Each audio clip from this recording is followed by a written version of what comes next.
श्री गणेशाय नमः। श्री सरस्वते नमः। श्री गुरुभ्यो नमः। जगद्गुरु नरेंद्राचार्य महाराज की जय। सद्गुरु काडसिद्धेश्वर महाराज की जय। संत शिरोमणि गजानन महाराज की जय। आद्य जगद्गुरु रामानंदाचार्य महाराज की जय। सियावल्लभ रामचंद्र की जय। गुरुर्ब्रह्मा गुरुर्विष्णु गुरुर्देवो महेश्वरा गुरुर्साक्षात् परब्रह्म तस्मै श्री गुरवे नमः। सार्थ श्रीमद्दासबोध दशक 10वा समास 10वा चळाचळ निरूपण। श्रीराम गगना सारिखे ब्रह्म पोकळ उदंड उंच अंतराळ निर्गुण निर्मळ निच्छळ सदोदित त्यास परमात्मा म्हणती अनेक नामे नेणो किती परिते जाणीजे आदिअंती जैसे तैसे विस्तीर्ण पसरला पैस भोवत दाटला अवकाश भासची नाही निराभास जैसे तैसे न दिसता नाव ठेवणे न देखता खूण सांगणे असो हे जाणाया कारणे नामाभिधानी मूळ माया मूळ प्रकृती मूळ पुरुष ऐसे म्हणती शिवशक्ती नामे किती नाना प्रकारे परिजे नाम ठेविले जया आदि ओळखावे तया प्रचिती बिण कासया वल्गना करावी पुंडलिक वरदे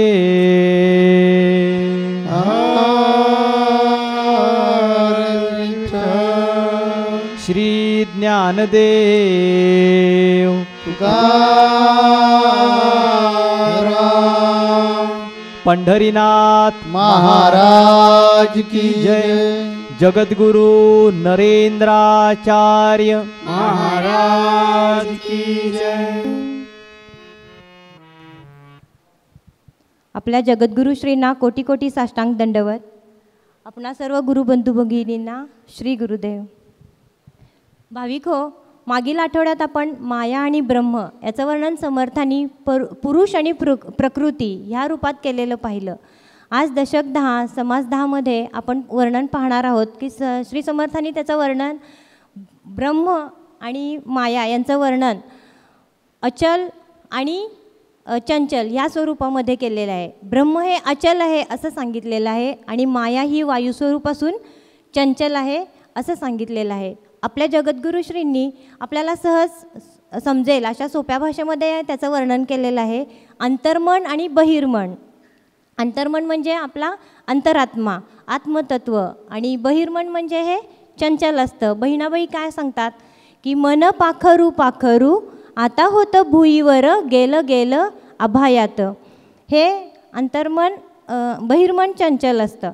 मग हे चंचल मनाला बहिर्मनाला तदाकार होण्यासाठी ते स्थिर होण्यासाठी भक्तिरूपी व्यायाम जगद्गुरु श्रींनी सांगितला आहे। व्यायाम म्हणजे काय तर आपण नियमितता ठेवतो। व्यायाम म्हणजे नियमितता सातत्य आणि ते राहिल्यामुळं आपलं जे चंचलता असते ती स्थिर होते।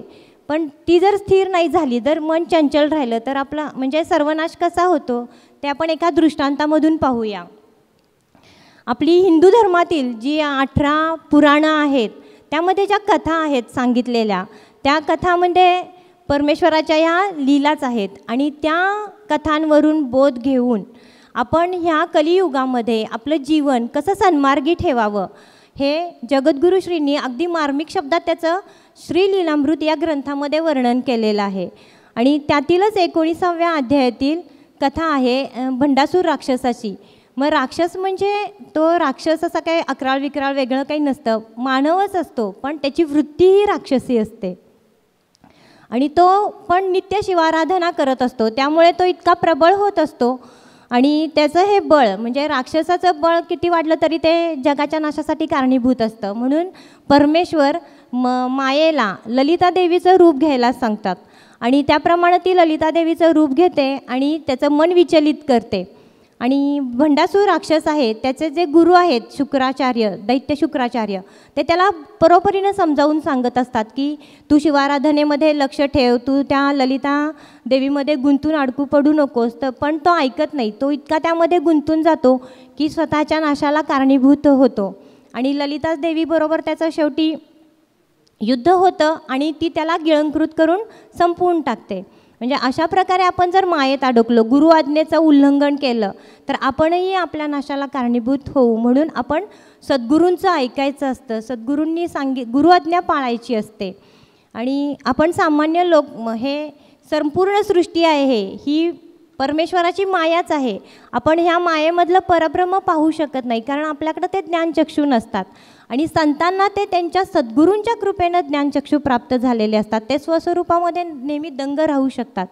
मग हे ते स्वस्वरूप त्यांनी जाणलेलं असतं किंवा ह्या मायेमधील परब्रह्म त्यांनी जाणलेलं असतं. म्हणून साईबाबांच्या ताटामध्ये श्वान अन्न खात असत किंवा एकनाथ महाराजांनी ते तहानलेल्या गाढवामध्ये पाहिलं, नामदेव महाराजांनी भाकरी पळवणाऱ्या कुत्र्यामध्ये पाहिलं. आणि संतांची ही अशी समदृष्टी असते आणि हे समदृष्टी आपल्या शिष्यामध्ये यावी ह्यासाठी एके दिवशी संत शिरोमणी गजानन महाराज पितांबराला, आपल्या शिष्याला डबक्यामधील पाणी आणायला सांगतात. मग त्याला वाटतं की बाबा हे डबक्यामधील पाणी गढूळ आहे, हे कसं नेऊन द्यायचं आपल्या गुरूंना पाणी पिण्यासाठी. पण ते गुरु आज्ञा म्हणून तो त्या डबक्यातील तुंबा भरतो, तर त्यावेळेला त्या तुंब्यामध्ये त्याला निर्झर पाणी दिसतं. म्हणजे संतांकडे अशी समदृष्टी असते की त्या गढुळलेल्या पाणीसुद्धा म्हणजे त्यांना ते परब्रह्माचं स्वरूप असल्यामुळं निर्झर दिसलं संत शिरोमणी गजानन महाराजांना. आपले जगद्गुरू श्रीसुद्धा संतच आहेत आणि त्यांचीसुद्धा अशी समदृष्टी असल्यामुळे त्यांनी अनेक सामाजिक उपक्रम ठेवलेले आहेत. आणि संत हे नेहमी जडमुडांचा उद्धार करण्यासाठीच भूमीवरती अवतार घेत असतात आणि दरिद्री आणि जे जडमूड आहेत त्यांच्यामध्ये ते परब्रह्म शोधत असतात आणि त्यांना सुखी करण्याचा ते प्रयत्न करत असतात. मग अशासाठीच आपल्याला सामाजिक उपक्रम जगद्गुरू श्री माऊलींनी दिलेले आहेत. ग्राम स्वच्छता अभियान आहे, माधुकरी उपक्रम आहे. असे उपक्रम आपण जर वेळोवेळी प्रत्येक महिन्याला जर राबवले तर आपल्याकडून ही गुरु आज्ञेचं पालन होईल आणि आपणही त्या जडमुडांमध्ये परब्रह्म म्हणजे सद्गुरूंच्या कृपेनं परब्रह्म पाहू शकू. आणि असे हे उपक्रम आपण राबवले पाहिजेत. पण हे कधी आपणाला समजेल, आपण गुरूंच्या सहवासात आलो, जर संतसंघाला ह्या दर आठवड्याच्या संतसंघाला जर आपण उपस्थित राहिलो तरच आपल्याला हे महिन्याला काय म्हणजे माऊलींनी जे कार्यक्रम दिलेले आहेत त्याचं ज्ञान होणार आहे आणि आपल्याकडून ती भक्ती घडणार आहे. असं हे अनुरेणूत देव आहे, नरेंद्र म्हणे शोधून पाहे. माऊलींनी सांगितलं आहे चराचरामध्ये देव आहे. नामदेव महाराजांनी त्यांच्या शब्दामध्ये सांगितलेले आहे की ब्रह्मांडी व्यापुनी राहिला तो म्या विटेवरी पाहिला. आणि माऊली सांगतात की चराचरात देव आहे. मग चराचरामध्ये म्हणजे चर म्हणजे आपण म्हणजे सजीव वस्तू आणि आचर म्हणजे निर्जीव वस्तूमध्ये पण कसा देव आहे. तर श्री नरेंद्र महाराज लीलामृत या ग्रंथामध्ये वर्णन आहे. फुला फुला तू श्रीहरी दिसतो, जीवा जीवा तू श्रीहरी भेटतो.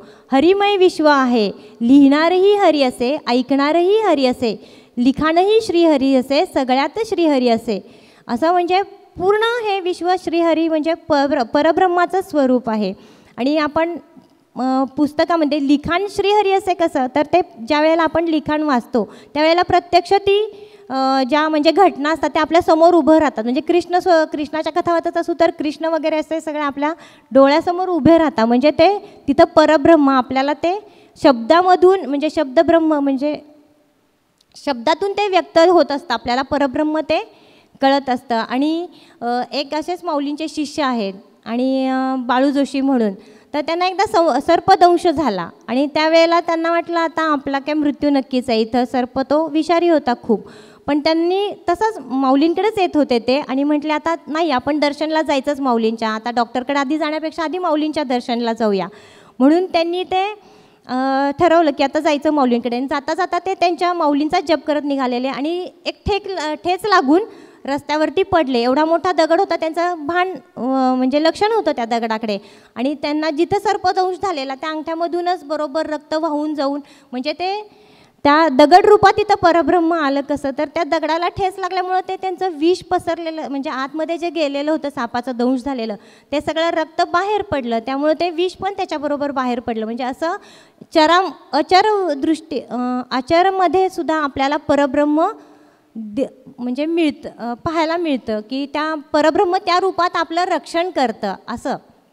आणि स्त्री रूपामध्ये परब्रह्म आहे असं समर्थांनी सांगितलेलं. चराचरामध्ये परब्रह्म आहे हे जे संतांनी सांगितलेलं आहे. म्हणजेच काय तर अणुरेणूमध्ये देव आहे ना. मी माझ्या एका अभंगात सांगितलं, कळला नाही कळला नाही कळला नाही देव आम्हा कळला नाही देव. आम्हा लोकांना तो देव कळला नाही म्हणून आपण इकडे तिकडे शोधत बसतो. त्या अभंगात मी सांगितलं अणुरेणूत देव आहे. अणू म्हणजे सूक्ष्मकण. आमचं विज्ञान सांगतं की कुठलीही वस्तू तयार होण्यासाठी 2 अणू एकत्र यावे लागतात. 2 अणू ज्यावेळी एकत्र येतात त्याचा एक रेणू तयार होतो. असंख्य रेणू एकत्र आल्याशिवाय वस्तू तयार होत नाही. ज्या अर्थी एखादी वस्तू तयार होते याचा अर्थच ती ओतप्रोत परब्रह्मानं व्यक्त आहे किंवा परब्रह्मानं व्यापलेली आहे. परमेश्वर सगळ्यामध्ये आहे. ती बघण्याची दृष्टी आपल्यामध्ये निर्माण झाली पाहिजे. आम्ही जे तुम्हाला प्रवचन दर्शन सोहळे असतील आमचे किंवा संत संघ असतो ह्याच्यामध्ये सांगतो ना तुम्हाला की गोरगरीब लोकांना शेळ्या मेंढ्या वाटा, गाई म्हशींचं वाटप करा, घरघंटींचं वाटप करा, शिलाई मशीनचं वाटप करा, माझ्यासाठी माधुकरी मागा किंवा गोरगरीब मुलांना वह्या पुस्तकं वाटा. याचा उद्देश तोच आहे की तुमच्या दृष्टीमध्ये ती ताकद निर्माण झाली पाहिजे. तसे आम्ही सगळीकडे प्रत्येक गोष्टीमध्ये देव जाणतो आणि म्हणून कुणाचं वाईट होणार नाही, कुणाचं वाईट केलं जाणार नाही याचा प्रयत्न आम्ही करतो. कधी कुणाला चुकीचा सल्ला देता कामा नये याची काळजी आम्ही घेतो. तीच वृत्ती, तोच दृष्टिकोन तुमच्यामध्ये निर्माण झाला पाहिजे. आणि यासाठी आपल्याला वेगवेगळ्या प्रकारचे व्यायाम सांगितलेले आहेत. त्याला तुम्ही साधना म्हणता. आम्ही सांगितलेलं आहे की कुणाचं वाईट चिंतू नका. उद्देश तोच आहे. कारण आम्हाला ठाऊक आहे की तुम्ही ज्याचं वाईट करायला जाता तो सुद्धा परब्रह्मच आहे, ते सुद्धा परब्रह्माचंच स्वरूप आहे. मग मिळवणार काय की आज तुम्ही काय करता, देहबुद्धीमुळे तो अमुक आणि मी तमुक अशा प्रकारे द्वैत अद्वैतामध्ये अडकून पडलेलो. हे आपल्यातलं द्वैत आणि अद्वैत निघून जावं आणि पूर्ण चराचरच परब्रह्मानं भरलेलं आहे. पूर्ण चराचरातच परब्रह्म आहे याची जाणीव निर्माण व्हावी म्हणून हे वेगवेगळ्या प्रकारच्या कसरती, वेगवेगळ्या प्रकारचे व्यायाम. मग तो प्रवचन दर्शन सोहळा असेल तर त्याच्यातून आम्ही तुम्हाला जाणीव देतो की तुम्ही या प्रवचन दर्शन सोहळ्यातला काही ना काहीतरी हिस्सा वाचवा आणि त्याच्यातून गोरगरीब माणसाला त्याच्या उदरनिर्वाहाचं साधन निर्माण होईल किंवा तो स्वतःच्या पायावर उभा राहू शकेल किंवा त्याच्या कुटुंबाला मदत होईल. अशा प्रकारचं काहीतरी द्या की जेणेकरून तो आणि त्याचं कुटुंब व्यावहारिकदृष्ट्या का होईना सक्षम होईल, व्यावहारिकदृष्ट्या का होईना स्वतःच्या पायावर उभं राहण्याचा प्रयत्न करेल. अर्थात हे करण्यासाठी आपल्याकडे ती दृष्टी असायला हवी. ते समत्व आपल्यामध्ये असलं पाहिजे. ते जोपर्यंत समत्व आपल्यामध्ये नाही तोपर्यंत आपल्याकडे ते येणार नाही. आम्ही ज्या आद्य जगद्गुरू रामानंदाचार्यांचे उत्तराधिकारी आहोत त्यांनी त्या काळी केवढी मोठी क्रांती केली. त्यांचे त्या काळी कबीर नावाचे शिष्य होते की जो आजसुद्धा हिंदू मुस्लिम म्हटलं की एकदम रोमांच काही जणांच्या अंगावर उमटतात. त्या काळी त्यांनी आपला शिष्य मुसलमान केला होता. त्या काळी वेगळ्या जाती धर्माचे शिष्य त्यांचे होते. त्या काळी म्हणजे ज्ञानेश्वर महाराजांच्याही पूर्वीचा काळ आहे तो.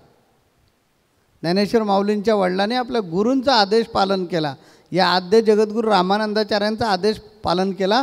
या आद्य जगद्गुरू रामानंदाचार्यांनी त्यांना सांगितलं चैतन्या परत संसारात जा. गुरु वाक्य मंत्रमूलम विठ्ठल पंतांनी कुठल्याही प्रकारची चूक केली नव्हती. गुरूंची आज्ञापालन केली होती आणि त्यांना परत संसारामध्ये पाठवलं होतं. कारण त्यांनी जी तपस्या केली, त्यांनी जी उपासना केली ती होणं गरजेची होती. त्यांची रुक्मिणी पत्नी जी होती तिच्याकडून तपश्चर्या होणं आवश्यक होती.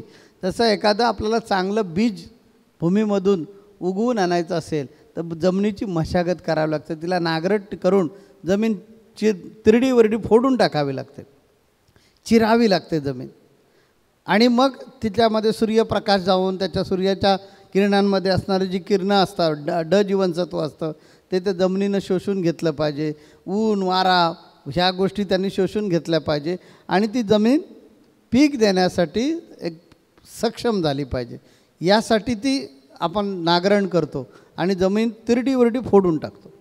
तशा प्रकारे विठ्ठलपंतांच्या हस्ते आणि रुक्मिणी मातेच्या हस्ते ती उपासना होऊन त्यांचं उदर किंवा त्यांचं शरीर पवित्र व्हावं यासाठी त्यांच्यावर तो प्रसंग आला. विठ्ठलपंतांना आज्ञा झाली, ते परत संसारात आले आणि संसारात आल्यानंतर त्यांना 4 वेद जन्माला आले. 4 भावंड जी आहेत ती 4 म्हणजे खरं म्हणजे वेद आहेत, 3 देव आहेत, त्याने एक माया निर्माण झाली. म्हणजे ब्रह्म विष्णू महेश असे तिघेही आहेत. निवृत्तीनाथांना शंकराचा अवतार समजला जातो, सोपानदेवांना ब्रह्मदेवाचा अवतार समजला जातो, ज्ञानेश्वर माऊलींना विठ्ठलाचा किंवा विष्णूचा अवतार समजला जातो. तर मुक्ताबाईंना मायेचं स्वरूप मानलं जातं किंवा माया म्हणून ते जन्माला आले. अशी पवित्र मुलं किंवा पवित्र रत्न बुद्री येण्यासाठी जशी तयारी करून घेतली जाते तशी साधू संत आम्ही लोक आपल्याकडून तयारी करून घेतो. वेगळ्या प्रवचन दर्शन सोहळ्यातून किंवा संत संघातून आम्ही तुम्हाला सांगतो अमुक उपक्रम राबवा, तमुक उपक्रम राबवा. काही जणांच्या मनामध्ये शंका येते, आम्हाला हे का सांगतात? तर त्याचा उद्देश आहे की ज्यावेळी तुम्ही दुसऱ्यासाठी जगाल, दुसऱ्यामध्ये ज्यावेळी देव बघायला शिकाल त्यावेळेला आपल्यामध्ये समदृष्टी आली असं समजायचं आणि मग आपण द्वैत आणि अद्वैतातून बाहेर आलं असं समजायचं. यासाठी संत सहवास, यासाठी संत संघ, यासाठी गुरूंचं आपण नेहमी ऐकलं पाहिजे. जर आपण गुरूंचं ऐकलं तर आपल्या हातून अशा प्रकारचं परोपकारी कृत्य होईल. उपकार करू नका, मात्र उपकार हा नेहमी लक्षात ठेवला जातो आणि लक्षात असल्यामुळे ते आपण वारंवार काढून दाखवतो. परोपकार करा. मी काही केलं ते काय फार मोठी मेहरबानी केली नाही, मी माझ्या गुरु आज्ञेचं पालन केलं, गुरुनी मला सांगितलं हे कर त्यामुळे मी केलं. आणि करणारा मी कोण? गुरुनी ताकद दिलेली आहे. आपण माधुकरी मगाशी विषय आला ताईंचा म्हणून मी थोडंसं विषयांतर करून बोलेन. आपल्याला माधुकरी मागायला मी सांगितले. कशासाठी सांगितलं आहे? ते धान्य आणा गोळा करा आणि मला द्या म्हणून. मी ते घरी घेऊन जातो, मला घरच नाही आहे. लक्षात घ्या, हे विश्व आहे, माझं घर आहे.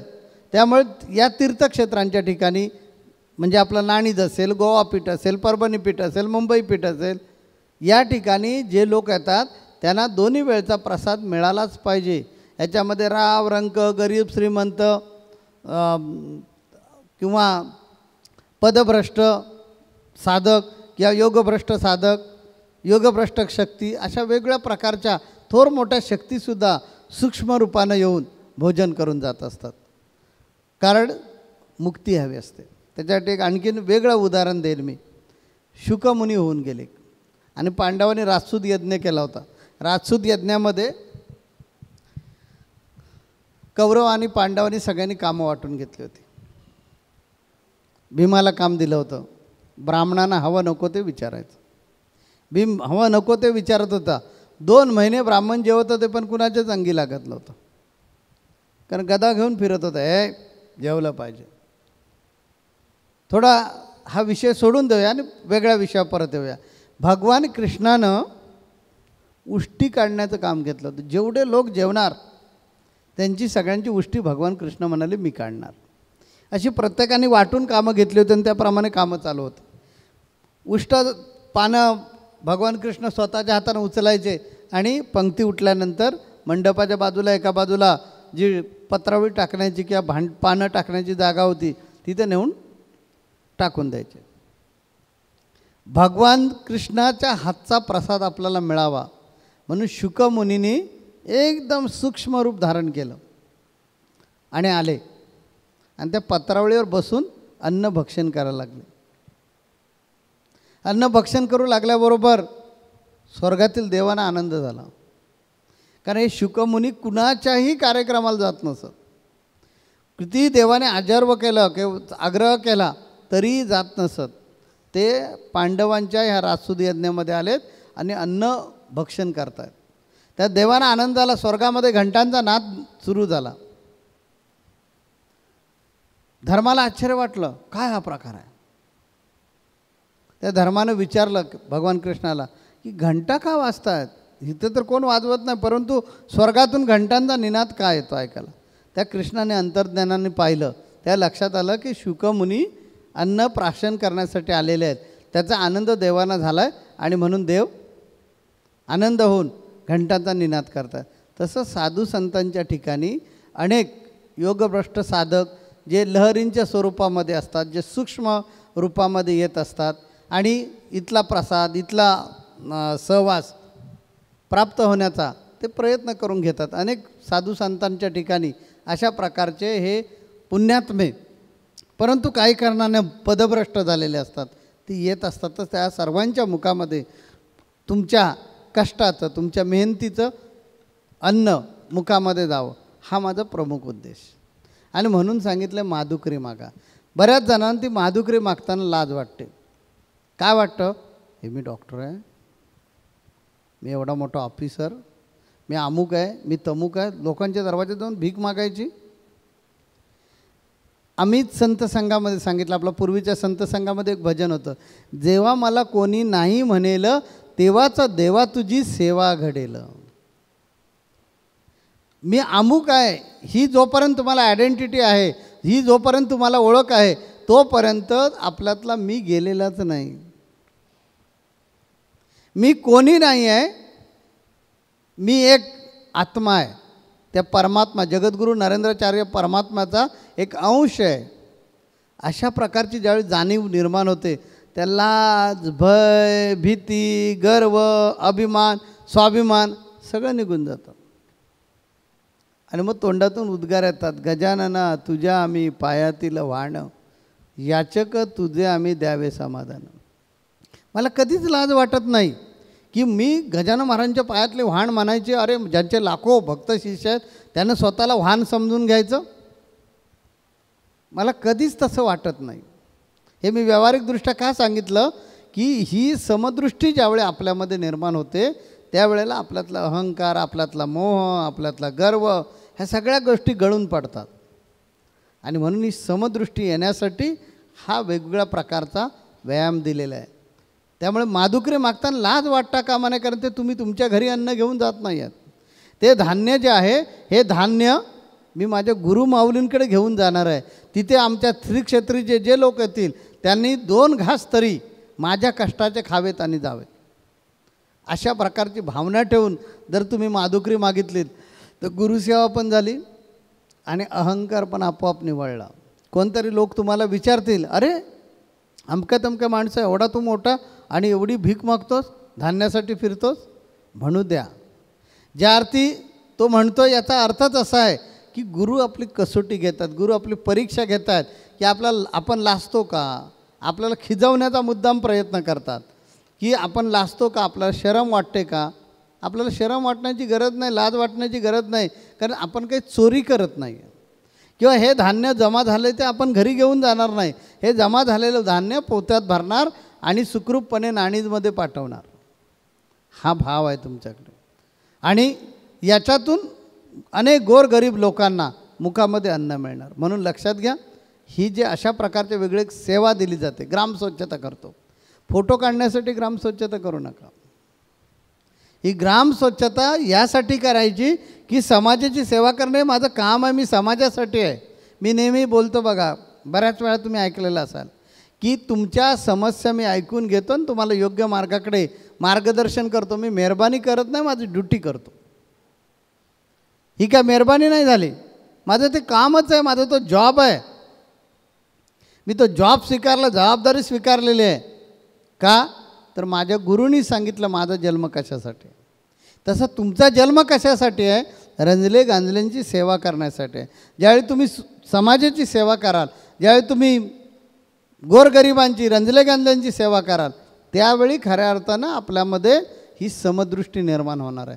त्यावेळी आपल्यातलं द्वैत अद्वैत निघून जाणार आहे. तर लक्षात घ्या की आपल्यामध्ये जो रज आहे, आपल्यामध्ये जो तम आहे, हा रज आणि तम आपल्याला वाया घालवतो. ह्या रज म्हणजे रजोगुणामुळे आपल्याला अहंकार निर्माण होतो, अज्ञानपणामुळे आपल्यामध्ये अहंकार वाढीस लागतो, तमोगुणामुळे आपल्याला प्रचंड क्रोध येतो आणि मग आपण समोरच्याला कधी तुच्छ मानतो. लक्षात घ्या, कधी तुच्छ मानू नका. मगाशी या ताईने जी दृष्टांत सांगितला जो श्रीलीलामृतमधला, भांडासूर नावाचा दैत्य, यानंसुद्धा एक स्त्री, एक अबला आपल्यावर चालून येते असं त्याच्यामध्ये पुरुषी अहंकार होता. ही काय करणार आपलं? अरे मला असा आशीर्वाद आहे, मला शस्त्रानं नाही, मला अस्त्रानं नाही, मला दिवसा नाही, मला रात्री नाही, कशानंच मरण येणार नाही आहे मला माझ्यावर काहीच हत्यार चालणार नाही आहे असा मला भोलेनाथाने वर दिला आहे. आणि ही पोर काय करणार माझं? ती ललिता देवी 16-17 वर्षाची होती. तर भांडासूर दैत्य म्हणाला, माझे एवढे प्रधान आहेत, एवढे सेनापती आहे, माझ्याकडे एवढा प्रचंड दळबार आहे, अरे देव माझ्या समोर लढाई खेळायला घाबरतात म्हणून या पोरीला पाठवलं आहे. येऊ दे तर अशी चिरंडून टाकेल. त्याच्यामध्ये जोपर्यंत तप होतं, न्यायिक बाजू होती, सात्विक बाजू होती, तोपर्यंत त्याला आटपणं कठीण होतं. म्हणून ह्या ललिता देवीने काय केलं, त्याच्या मोहजाल टाकलं. माणूस एकदा मोहजालामध्ये फसला की सात्विकतेपासून बाजूला जातो. म्हणून मी नेहमी काय करतो, सात्विकतेचं अंजन आपल्या डोळ्यामध्ये नेहमी घालायचा प्रयत्न करतो. सात्विकता आपल्याकडे वाढली की हे दुर्गुण आपल्यातले आपोआप नष्ट होतात. म्हणून ते सात्विकतेसाठी वेगवेगळ्या प्रकारचे जे आपल्याला सांगितलेले सेवा, ग्रामस्वच्छता करा, वृक्ष लागवड करा, किंवा आपण माधुकरी मागा, किंवा पारायण करा, किंवा नामसप्ताह करा, किंवा गोरगरिबांना वेगळ्या प्रकारची मदत करा, हे त्याच्यासाठीच आहे. आणि ललिता देवीने नेमकं तेच केलं की तो उपासनेपासून भ्रष्ट कसा होईल याचा प्रयत्न केले. भांडासूर त्या ललिता देवीच्या पाठीमागे लागला आणि उपासनेपासून बाजूला झाला. दैत्यांचे जे गुरु होते शुक्राचार्य, ह्या शुक्राचार्याने वारंवार सांगितलं, परंतु लक्षात घ्या की ज्या वेळेला आपला वाईट काळ जवळ येतो त्या किती कुणी काही सांगितलं तरी परिणाम होत नाही. गुरु शुक्राचार्य हे सांगतायत की भांडासूर तुझा मृत्यू जवळ आला आहे, म्हणून तुला ही दुर्बुद्धी सुचलेलं आहे. अरे भगवान शंकराचं व्रत तू सोडून दिलेलं आहे, तुला काळ वेळेचं भान राहिलेलं नाही की जो तू तासनतास उपासना करायचा, कधी भगवान भोलेनाथांपासून दूर राहत नव्हता, तो आता तू हे सगळं चुकवायला लागलेलं आहे, तुझा अंत जवळ आला आहे. परंतु नाही ऐकलं. शेवटी व्हायचा तोच परिणाम झाला की एक दिवशी समोरासमोर ललिता देवी आणि भांडासूर उभे राहिले. ललिता देवी मारू शकणार नाही, मला शस्त्राने त्याला माहिती होतं, पण ललिता देवीने अशा प्रकारची युक्ती केली, त्या मायेने अशा प्रकारची युक्ती केली की एवढा मोठा जबडा पसरला की त्या जबड्यामध्ये तो भांडासूर कधी गेला निघून पोटामध्ये कळलंच नाही. आणि अशा प्रकारे त्याचा अंत झाला. आणि म्हणून नेहमी संत सहवास आपल्या लक्षात ठेवला पाहिजे, सद्गुरू सहवास लक्षात ठेवला पाहिजे, गुरु आज्ञा लक्षात ठेवली पाहिजे. गुरु जे पोट तिडकीने सांगत असतात ते आपल्या कल्याणासाठी आहे, आपल्या भल्यासाठी आहे, आपल्या उज्ज्वल कारकिर्दीसाठी आहे. म्हणून या संत संघामध्ये नेहमी आलं पाहिजे. आणि जे काय आम्ही तुम्हाला मार्गदर्शन करू त्या मार्गदर्शनाप्रमाणे आपल्यामध्ये जेवढे काही बदल करून घेता येईल तेवढे आपण जर बदल केलेत तर नक्कीच तुमचं कल्याण झाल्याशिवाय राहणार नाही. जगद्गुरु हरिराचार्य महाराज की जय. सद्गुरु काळसिद्धेश्वर महाराज की जय. संत शिरोमणी गजानन महाराज की जय. आदि जगद्गुरु रामानंदाचार्य महाराज की जय. सिया वल्लभ रामचंद्र की जय.